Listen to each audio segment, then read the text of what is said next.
Assalamualaikum warahmatullahi wabarakatuh. Semangat care for life. Selamatkan satu jiwa, sambung 1000 asa. Alhamdulillah hari ini kita jumpa lagi di channel BSMI Kota Blitar dengan acara POCMI, Podcast BSMI Kota Blitar.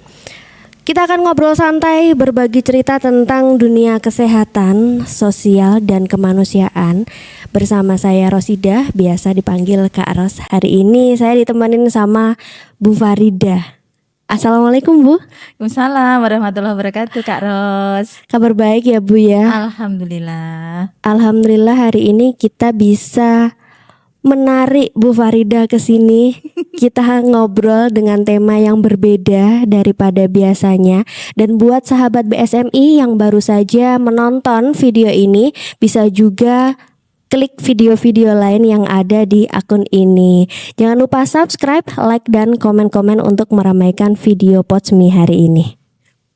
Kita hari ini ngobrolin tentang mensyukuri kemerdekaan. Oke.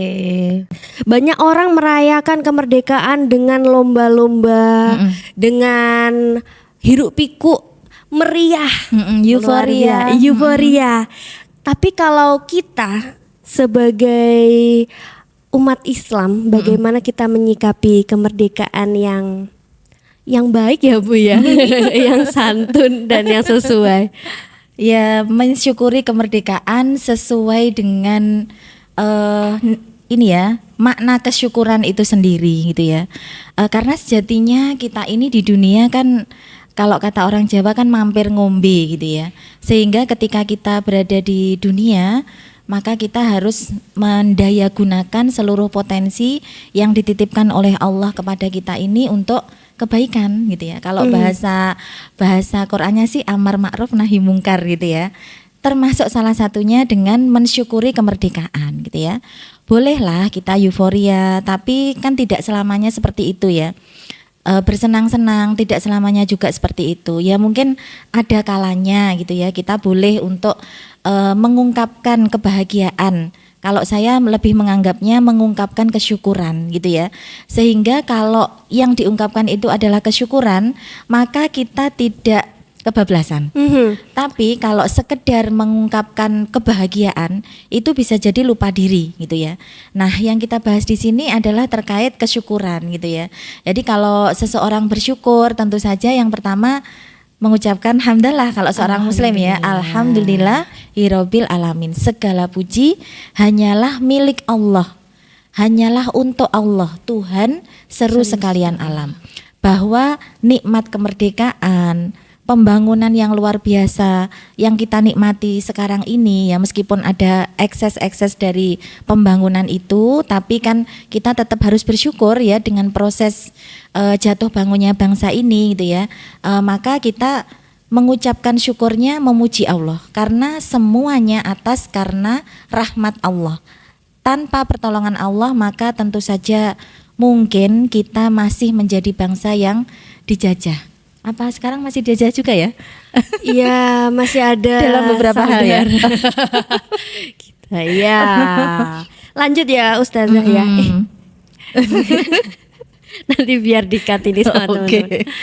Lanjut ya Bu ya.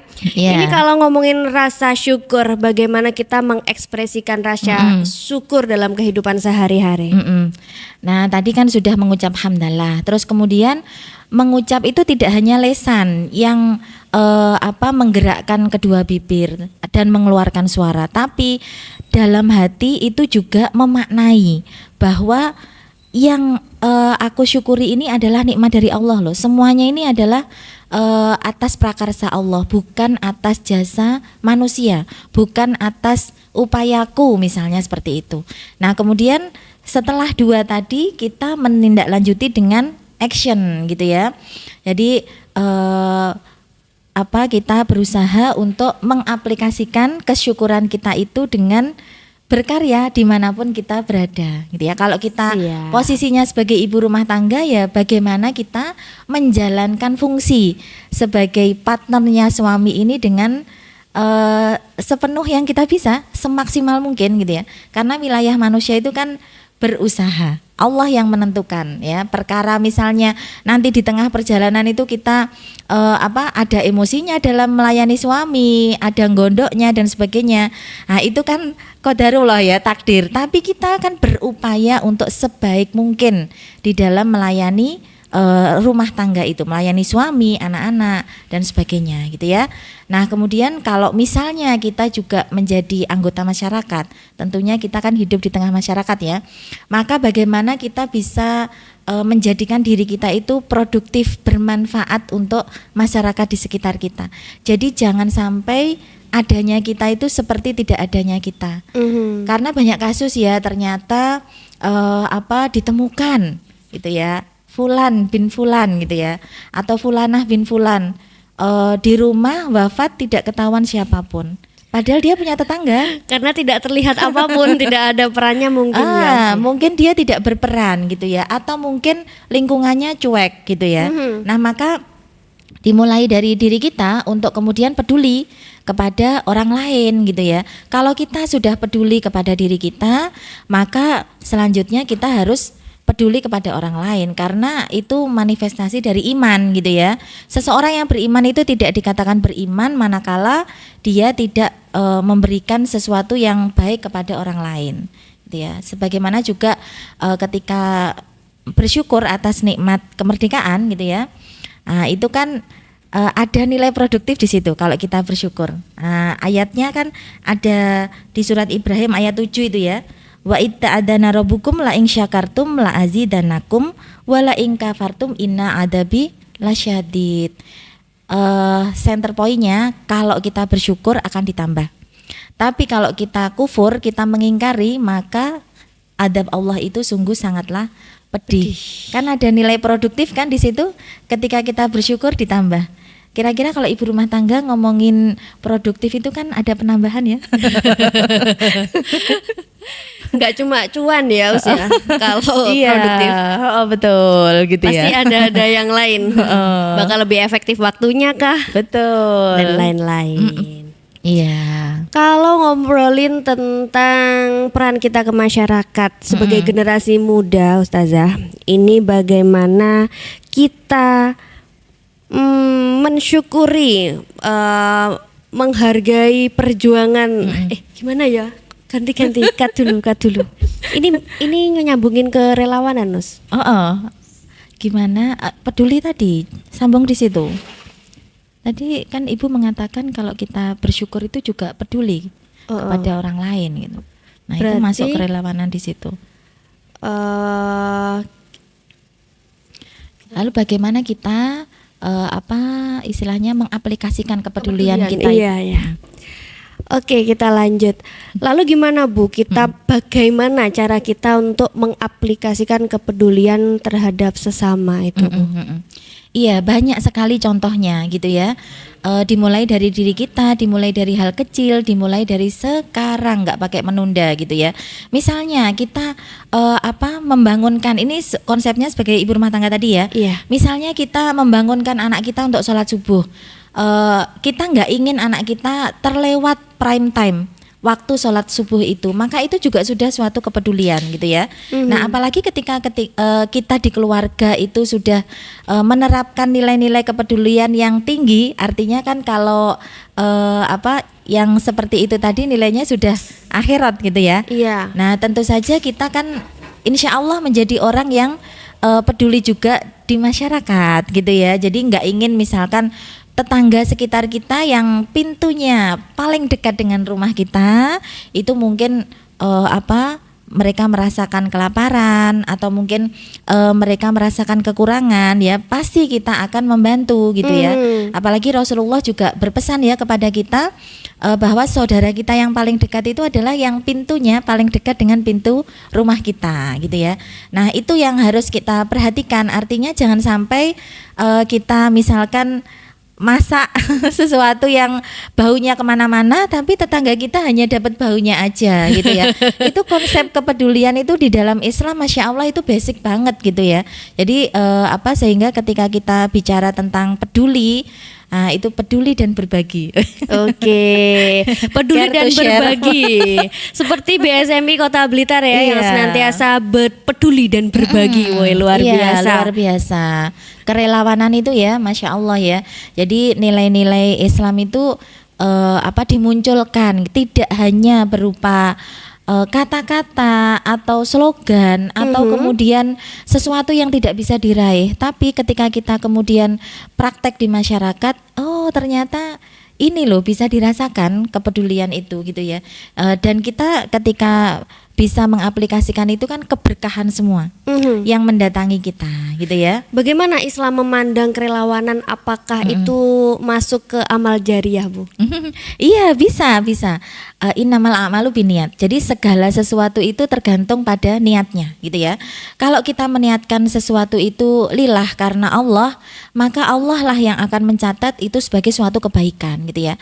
Kalau yang dikatakan jariah atau bukan jariah itu yang dia bisa nilai kemanfaatannya itu bisa dirasakan dalam jangka waktu yang panjang dan oleh banyak orang gitu ya. Misalkan BSMI mungkin ya menolong korban banjir misalnya ya kan sering atau ada khitanan Gratis.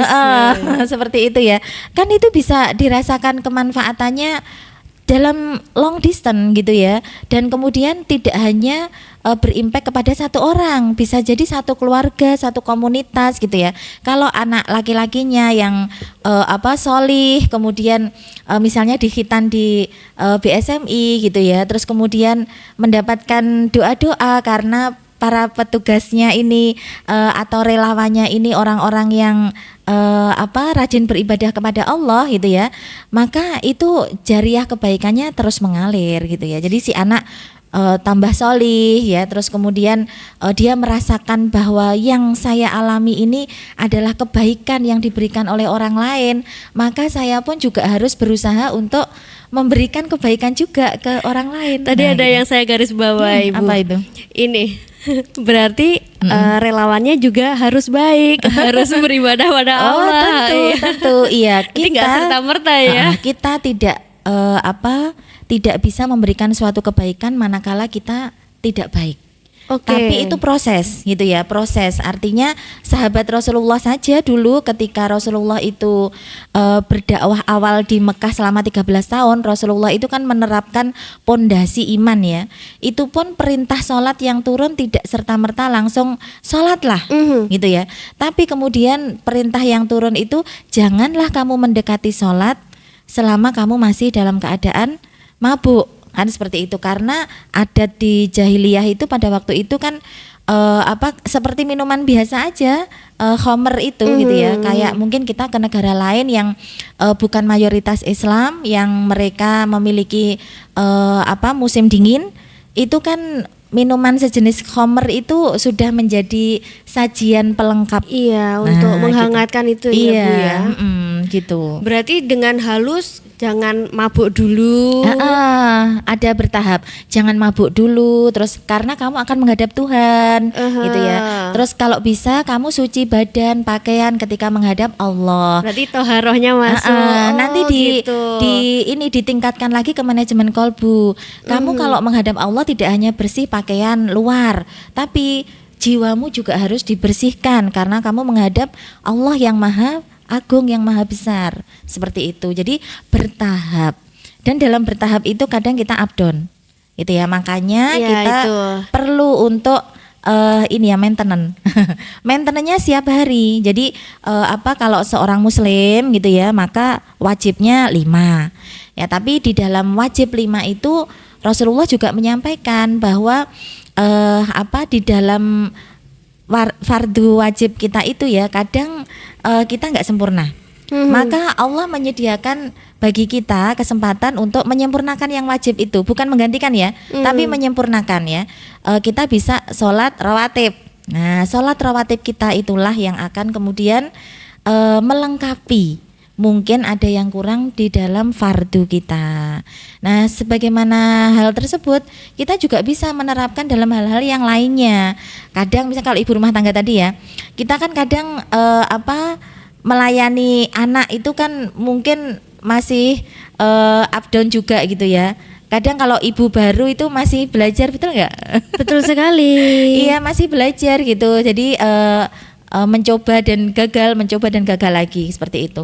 Tapi anak kita bukan produk coba-coba ya.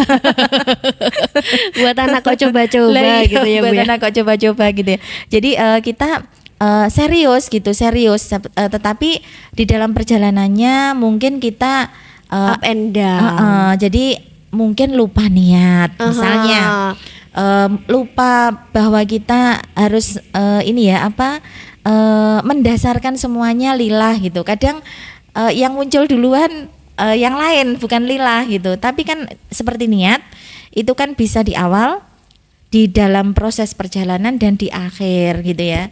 Tapi nggak harus kita setiap saat ini ya bismillahi wal awalu wal akhiru ya. Itu senjata untuk yang tukang lupa ya. Tukang lupa doa makan. Nah, iya, jangan melulu seperti itu. Sebagaimana kita tidak boleh melulu menolak kemungkaran itu dengan hati. Itu ada tingkatan hadis bagaimana seseorang itu berhadapan dengan kemungkaran. Ada 3. Jadi 3 tahapan atau 3 pilihan. Yang pertama itu dengan kekuasaan gitu ya. Misalnya di rumah ya. Nak, sudah masuk waktu maghrib, yuk TV-nya dimatiin. Nah, itu dengan kekuasaan. Terus bisa juga kita dengan lesan gitu ya. Dengan lesan tuh artinya memberitahu gitu ya. Mas, kalau sekolah jangan lupa berdoanya ya sayang. Misalnya seperti itu ya. Nah, itu dengan lesan. Mungkin anak kita gerada-geruduk gitu ya. Pergi ke sekolah menyiapkan bekalnya, jadi udah hektik gitu pagi. Terus dia langsung berangkat. Nah, kita dengan lesan kita mengingatkan apabila mungkin akan ada penyimpangan gitu ya, penyimpangan dalam amal. Jangan lupa berdoa ya nak ya gitu. Nah, yang ketiga ini dengan hati. Ya misalkan kita bertemu dengan seseorang yang seseorang itu melakukan kedoliman gitu ya. Zaman sekarang kedoliman di tempat umum nge-vape misalnya ya. Langsung disebut ya Bu ya. Di dekat anak kecil. Nah, di Singapura aja nge-vape itu udah kriminal. Jadi dia bisa masuk ranah hukum gitu ya. Kan di Indonesia belum gitu ya. Karena wallahu alam gitu ya. Jadi kalau kita ini misalnya nggak ada kekuasaan, terus nggak bisa berbicara juga, kita nggak bisa speak out gitu ya. Kita bisa menolak dengan hati, astagfirullahaladzim, ya Allah, masih ini gimana sih, deketnya kan anak kecil gitu. Nah, tapi jangan melulu seperti itu gitu ya. Kita harus kadang-kadang kita memposisikan, kita bisa menghindari atau menolong orang lain untuk tidak melakukan maksiat itu dengan lesan. Kadang kita mungkin punya kekuasaan, gunakan gitu ya. Seperti itu. Dengan aturan dan lain-lain. Iya, gitu kalau ya. kita penentu kebijakan publik itu masya Allah luar biasa ya, kalau dia bisa mempengaruhi produk-produk kebijakan yang dia keluarkan itu jariah semua gitu. Oke, tadi sudah dijabarkan dengan sangat panjang tentang tantangan mengistiqomahkan diri dalam berbuat baik.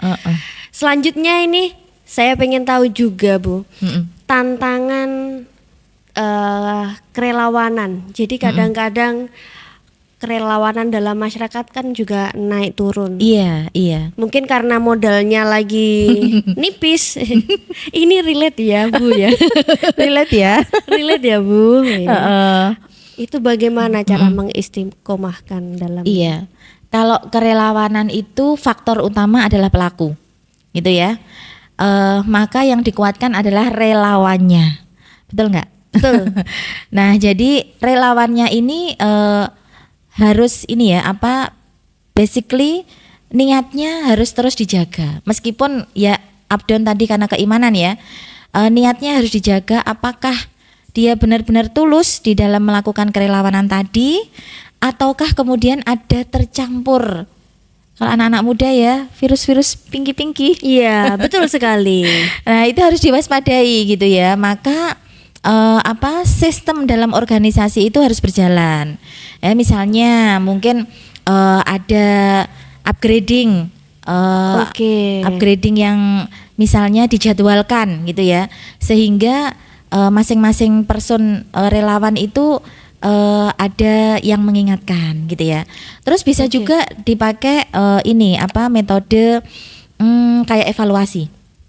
Jadi evaluasi itu bisa membantu. Ada beberapa franchise itu yang kemudian menerapkan evaluasi untuk karyawannya. Jadi misalkan pagi tadi sholat subuh enggak, terus sudah infak apa? Nah itu. Nah tapi evaluasi itu tidak akan berjalan kalau tidak ada monitoring. Jadi harus monitoringnya harus dan itu beda orang ya, harus beda orang. Jadi kalau yang mengevaluasi itu si A misalnya, maka yang memonitoring adalah si B. Si B mengingatkan, oh ini loh kita jadwalnya untuk evaluasinya misalnya pekanan atau 2 pekanan. Sudah gimana? Sudah dijalankan apa belum? Nah seperti itu. Nah insya Allah kalau sistem itu kemudian berjalan itu bisa, meskipun nanti tetap human error atau mungkin hal-hal yang lain bisa mewarnai di jalan itu ya. Tapi minimal kita mengurangi resiko misalnya beda niat gitu ya kalau relawan misalnya atau beda tujuan gitu ya. Dulu di masa Rasulullah ya, ketika beliau berhijrah gitu ya, ada seorang laki-laki yang kisahnya itu kemudian menjadikan Rasulullah mengeluarkan hadis yang itu menjadi urutan pertama dalam hadis Arba'in An-Nawawiyah, yaitu hadis tentang niat. Nah itu akhirnya si laki-laki ini disebut Muhajir Ummu Qais gitu ya, karena dia ternyata mengikuti Rasulullah hijrah ke Madinah itu bukan karena perjuangan untuk menegakkan Islam atau menyelamatkan Islam dari tanah jahiliyah kemudian menyebarkan Islam ke tanah yang baru gitu ya, tapi karena seseorang yang juga ikut berhijrah yang dia ingin mengikuti seseorang itu. Nah akhirnya janji Allah benar-benar terjadi gitu ya. Kalau kamu meniatkan sesuatu karena sesuatu, maka kamu betul-betul akan mendapatkan sesuatu itu gitu ya. Tetapi kalau kamu meniatkannya karena Allah, maka kamu akan mendapatkan Allah dan keridhoannya, dan Allah akan menjadikan jalanmu itu baik. Artinya kita itu dapat dua-duanya gitu ya. Itu akhirnya dipulangkan atau enggak? Tetap. Oh tetap. Di Madinah mereka menikah. Gitu ya, tapi terkenal kemudian si laki-laki ini menjadi Muhajirun Ummu Qais karena dia berhijrah karena Ummu Qais gitu ya. Dalam prinsip kerelawanan juga seperti itu. Ummu Qais juga mau itu. Kok mau aja ya? Iya. Nah, kalau seseorang itu membantu yang lainnya mungkin karena impact dari bantuan yang diberikan sesudahnya, mungkin dia mendapat pujian atau mungkin dia mendapatkan balasan. Nah maka kalau itu yang dituju ya dia akan mendapatkan itu aja, tapi dia nggak mendapatkan keridhaan Allah gitu. Sama kayak orang makan sih, semua makan A B makan, yang satu pakai doa yang satu enggak, sama-sama kenyang kan. Tapi yang nggak doa nggak dapat keridhaan Allah, yang pakai doa insya Allah mendapatkan doa dan barokah Allah gitu. Waktunya sampai over limit ini sahabat BSMI. Sudah habis apa belum nih? Kita lanjut Bu. Ini ada doa dan harapan Bu Farida kepada bangsa yang merdeka sudah 80 tahun Bu. Masya Allah, harapan selalu ada ya. Karena bagi seorang beriman itu dia tidak putus harapan ya. Jangan berputus asa dari rahmat Allah, ada di dalam Al-Quran ya. Jadi makanya kita terus berharap. Utamanya kalau sebagai ibu rumah tangga, pasti dia memikirkan anak cucunya kelak gitu ya. Kalau bisa apa yang dialami oleh orang tuanya, hal-hal yang buruk tidak dialami oleh anak-anaknya di masa depan gitu ya. Tetapi masa depan itu kan kita yang meng-create ya. Masa depan itu tidak terjadi begitu saja, tapi kita yang menjadikan masa depan itu ada gitu ya. Sebagaimana Indonesia emas nanti tahun 2045 ya. Itu kan generasinya sudah ada sejak sekarang, ya kan?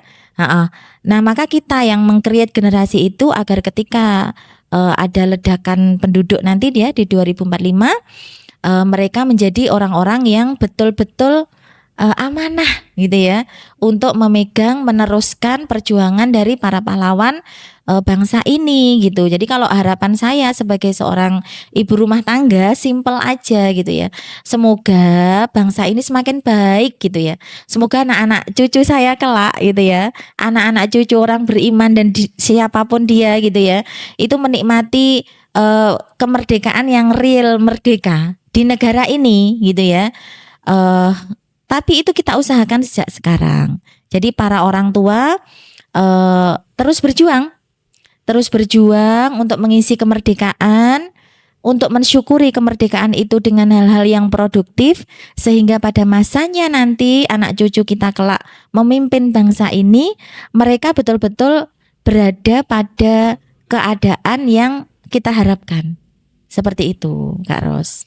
Kalau pesan untuk teman-teman relawan BSMI Kota Blitar agar istiqomah kerelawanannya.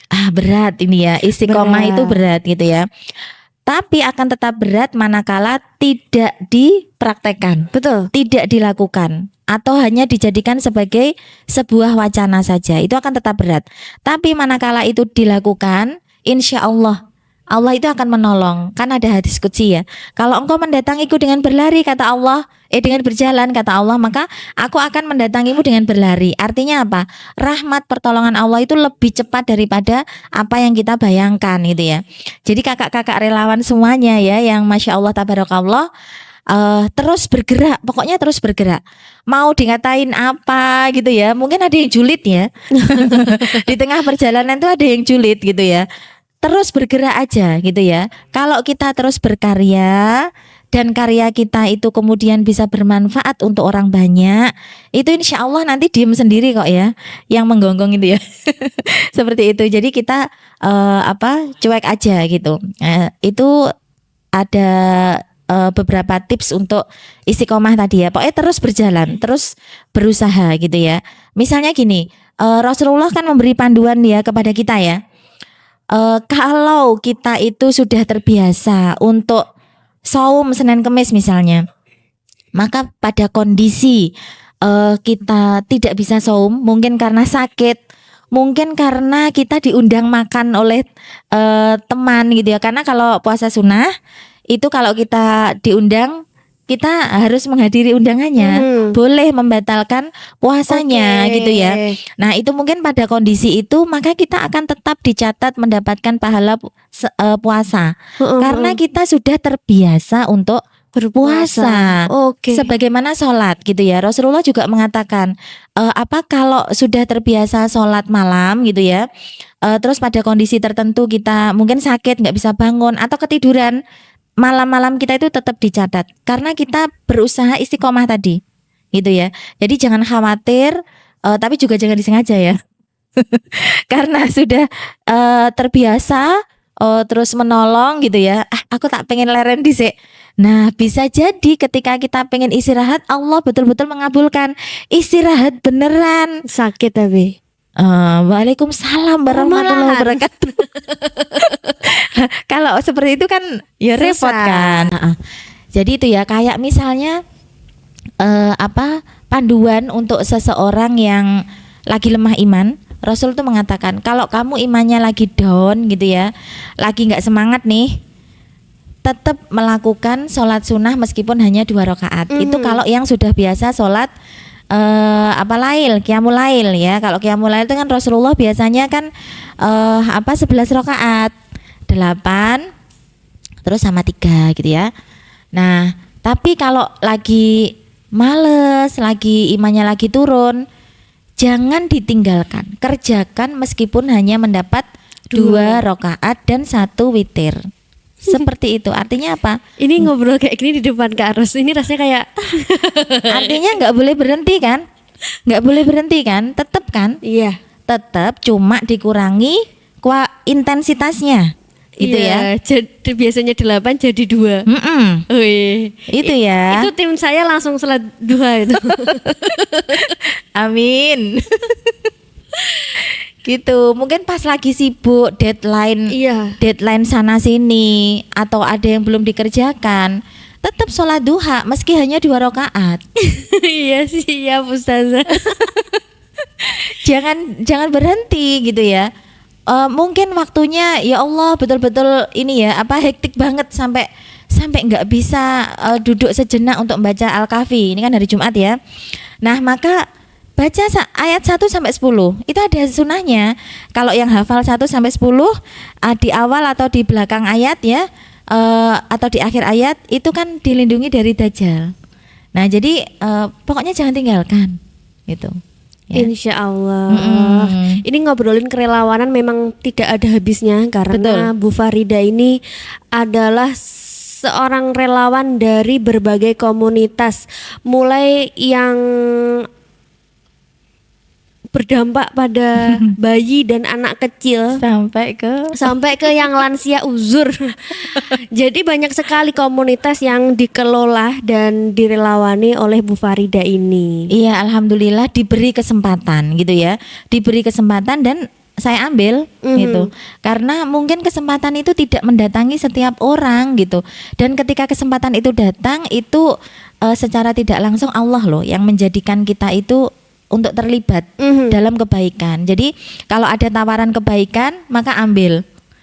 Itu juga yang jomblo-jomblo ya. Kalau ada yang baik datang jangan ditolak ya. Nanti yang datang apa? Yang apa? Fitnah. Okay. Fitnah itu bisa yang datang berupa yang nggak baik atau ini ya kelihatannya aja baik tapi dalamnya enggak. Jadi jangan sia-siakan yang baik ya. Oke. Gitu. Gimana Bu? Pernah kan suatu masa Bu Farida ini tidak sengaja bercerita sampai gabrok-gabrok ya timingnya, waktunya. Oh iya, itu beberapa kali ya. Iya. Dengan sebanyak itu, tidak hanya 1, 2, 3, 4, kayaknya lebih ya Bu ya. Iya, Masya Allah. Ada yang terbaru nih, masih Agustus juga.